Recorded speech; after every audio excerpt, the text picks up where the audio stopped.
What's going on, my PT peeps and my Walking Dead family? Welcome to the PT channel. I'm One Eye Bri, also known as PT, and I'm back to talk about The Walking Dead Season 10, the trailer, some breakdown, theory, discussion, comic stuff. So spoiler warning for all things Walking Dead. Show, comics, theories, discussions, movies, all that stuff. Spoiler warning. Well, the Comic-Con trailer's out for Season 10, and we're watching it and checking it and discussing it and theorizing it and analyzing it. Yes. That's what we're doing. And who is this guy right here? Don't want to talk about that. But we have theories for days. Summer of speculation is going strong. Some good, some crazy, some bad, some trolls. And what else is new, right? But we have a theory that Winnie is a whisper. Is it Gamma? Is she just some other whisper? And it's bringing up some good points.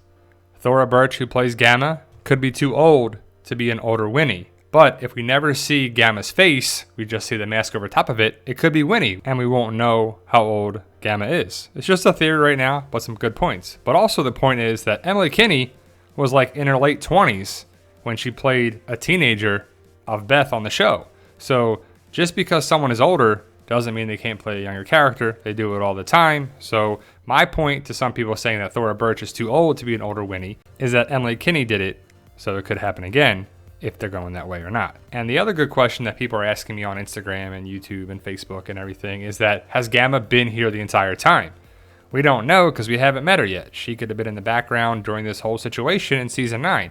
Some people have been pointing out to me that the character could have been in the background with the mask and everything, but it's hard to tell. The Whisperer mask or masks are pretty hard to differentiate. But either way, is Gamma been there the whole time? I'm not sure if we'll get that, but we should get a little more backstory of Alpha and Beta and maybe the Whisper Away and how they came about in Season 10. And I'm excited to find out about that. Ryan Hurst said a little bit maybe happening in Season 10 about the Whispers, where they came from during Comic-Con. So I'm excited to see if that's going to happen or not. We have a debate whether Michonne is going to leave the kids in Alexandria or not, or if they're going to take the kids on a boat, on a plane, on a train, on a something. But that's down the road, hopefully. Hopefully we get Michonne for the bulk of Season 10 into the second half, first half, second half, and then we'll see if Michonne goes away or not. If she lives, I hope she lives, and she goes to find Rick, and if she takes the kids or not. But let's talk about Silence the Whispers. Now, in the comics, they have a similar thing like this. It's not spray paint, well, there is spray paint on there, but it's also like they're painting propaganda posters on walls around Alexandria and a couple other places. It's not spray paint like this. Well, ultimately, is it going to be the same way? And who is that person? Who is doing this tagging inside Alexandria? Is it someone outside of Alexandria? Is it a whisperer that'll infiltrate in there? Or is it someone inside Alexandria, like a Gage or a Sadiq or a Dante or an Alden or something like that? It could be something that is building for the war, and they're doing this to show that they want to fight the Whispers. They want to take on the Whispers. And in the comic, it's Sadiq and Kelly, who are still alive on the show, putting up the posters and doing the tagging. So is it them? And again, we know the show is the show and the comic is the comic, even though they take stuff from the source material for sure. Are they taking this part or not? But on the show, we have a council. And who's on it? Sadiq, who's one of those people for sure. And I think Sadiq's going to be having some trouble this season for sure. And after the Whispers have been introduced, everyone's freaking out. Everyone's got paranoia. People got PTSD is what people are saying over and over and over again on the panels and in interviews. They're saying PTSD and paranoia is going to be a big part of this season. So what's going on inside Alexandria? Are people freaking out and they want to feel secure? But how can they? Because they don't know who's a whisperer and who's not, if there's a spy or what. I don't think Sadiq's a spy, but Sadiq's going to be having some problems this season for sure. We saw it in the trailer where he's like breaking down and having a panic attack or something's happening. And it looks to be inside the council room during a council meeting. But is Sadiq freaking out? And he's like, look, we got to fight them. Why don't we want to fight these people? I doubt Sadiq is going against the group. Some people think that. That's a theory that's going around, that Sadiq is betraying the group again, and it's really bothering him that he betrayed him before, and it's just causing him guilt, and he's having a tough time with it. And some people think he's being waterboarded here, like Alpha's pushing his head in the water. I don't know. It could happen, but I doubt it. But we'll have to see what happens with Sadiq and Kelly and the group here. Also, you see Michonne talking to Aaron about fear. And that's a dangerous thing, because if people are scared, that could be the whole thing with Silence the Whispers. If people are worried about the Whispers and they're looking to Aaron and Michonne and the council for help, and the council doesn't know what to do, it could be causing a problem. And what's this about? And who are these people?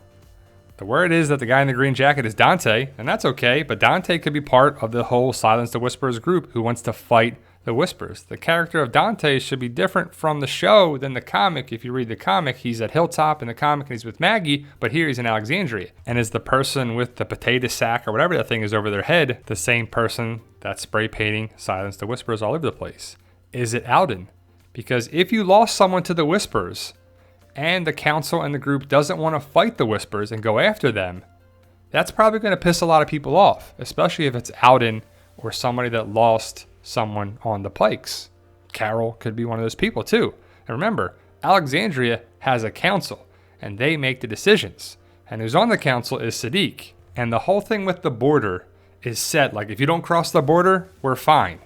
But if some people want to take out the Whispers, but they don't have the numbers, and there's the people that don't want to take out the Whispers, they have the numbers, you're going to need the group to come together to fight the Whispers. And initially it's going to be probably like they want to do it, they don't. Who has the numbers? Probably the people that don't want to do it because they want to stay inside their Alexandria gates and be like, look, as long as we don't go across the border, we're good. But I think Sadiq is going to be freaking out about what happened last season. Avi Nash said at the Comic-Con panel that he's having trouble with things. He's feeling guilty. He's feeling PTSD and paranoia, and he's scared of things because of what happened before. Also, he has a baby now with Rosita, so he's probably worried about the baby. And it's kind of interesting because of Silence the Whispers. Screams. Babies make a lot of noise. They scream. Sadiq could be freaking out there as well as Rosita. That baby is crying and they're like, oh, what do we do? What do we do? What are we going to do? And they're probably all freaking out about the Whispers. So look, we got to do something, right? So maybe it's a difference of opinion, what to do, what not to do, and everyone's got to come together, and that's going to be a part this season. And we all know Daryl's going to have a big part this season and beyond. And I'm okay with that. I love Daryl. I love Norman Reedus, and he's a great part of the show. But Daryl is there for Carol. And if Carol is struggling, and if she wants to go after the Whispers and Alpha, which I hope she does, who's going to be there for Carol? Daryl, for sure. But what's going to happen with Negan and Daryl? And Negan and Aaron? And Negan and Michonne, and Negan and everybody. Because in the comics, Negan is let out by a guy named Brandon who takes him to the Whispers. And Negan joins the Whispers. I just don't see that happening in the show. Also, is this Negan here getting punched by Daryl? The trailer will make you think that, but I believe it's a misdirect because it's one thing in the scene and then the next, and it kind of jumps around a little bit. And it could be Daryl punching Negan in the face, but is he going to do that in front of Carol like that? Maybe. Is this Sadiq? That would be terrible if he's beating up their doctor. But who is this person? Is it the person tagging up Alexandria? Is it Dante? And man, that would be interesting. And I just see Negan having a big story arc this season. Out of the jail cell, release the Negan, free Negan, Freegan, whatever you want to call it, hashtag get Negan out of the jail cell and beating up some Whispers and taking on Beta and taking out Alpha, whatever. It should be awesome, right? But I hope Negan saves the day on multiple occasions for Aaron. Some people are like, he's going to take out Aaron here. I doubt it. I don't think Negan's going to do that because we're supposed to feel good for Negan. We're supposed to feel for Negan as a good, redeemed person, right? We're not supposed to have him go against the group. He already did that. We didn't like that. Now he's for Team Family, and we need him fighting alongside Aaron, Father Gabriel, Michonne, Daryl, Judith, everybody involved. Rosita. I want him to save the day on multiple occasions, and it would be pretty awesome. And it needs to happen, in my opinion, especially since Rick is gone. And like I said before, Carol and Daryl are a team. Daryl would do anything for Carol. He'll probably do anything for Judith and Michonne as well. But the border is going to be a big sticking point this season. We saw it in the trailer multiple times with Michonne and Daryl and Carol and Carol and Daryl and Carol and Alpha talking to them at the border. So in the comics, Negan is let free out of the jail cell and he goes to the Whispers, becomes a Whisper for a little bit, takes out Alpha, goes back to Alexandria, and shows Rick what he did to Alpha, and Alpha's gone. I just don't see that happening. I think the war kind of starts with the border right here, with Carol and Daryl at the border. As you can see it right here. You see the border right there. You see Carol and Daryl. Now, did Negan go into the border already, and they're going after him? What if Negan's trying to step up, be like, look, what do I need to do to become part of the team? Take out Alpha? Okay, I'll do it, right? I don't think that's happening, but why does Carol and Daryl just go across the border and break the agreement? Why? Is it because Carol needs to take out Alpha? She needs to end it? She can't move on until she takes out Alpha because she's seeing Henry in her visions? She's having hallucinations of Henry, and that's, PTSD and paranoia for sure. And are they trying to end the war before it starts and take out Alpha? Because if you take out the Alpha, you become the Alpha. And some people like to say, that's just if you're a whisper. Really? Because the show can do whatever they want. If Carol takes out Alpha and she's like, I'm your Alpha now, you're going to follow me. The show can do whatever they want. And they will this season. Also, is this Michonne on this boat? Is it Ezekiel and Michonne? Is Michonne sailing away to go find Rick? That's an interesting theory and discussion topic that's been sent to me multiple times. So props and shout out to the person. I'm sure it was a YouTube channel. I don't know who it is. People love to complain about that. So props and shout out to that person. I didn't come up with that. I did come out with the fact that she's probably on a boat and she's going somewhere.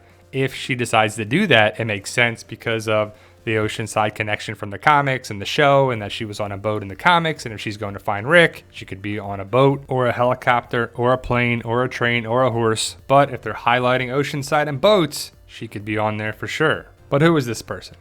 Is it Sadiq or Kelly or Dante or Alden or Gage or who? Who do you think it is? We'll hopefully find out in the first half of season 10, and I'm excited to find out. But there's a lot of theories and speculation and talking and discussing and rumors. And the craziest rumor that I heard is that they're just going to end The Walking Dead. I doubt they're just going to end the show like the comic. Be like, yep, this is the last episode. See you later. I personally think we get 12 seasons of The Walking Dead, and I'm okay with that. So let me know your thoughts. Post your comments below. Please hit that subscribe button to become a valued member of our PT channel, Walking Dead Family, and help us achieve our goal of 100,000 subscribers. And remember, with hard work, dedication, belief, and sacrifice, you can truly achieve your goals. Believe in yourself. You can do it. It's about love, support, staying positive, making memories, and as always, tell them, Daryl. Yo, we love you guys. Honestly, thank you.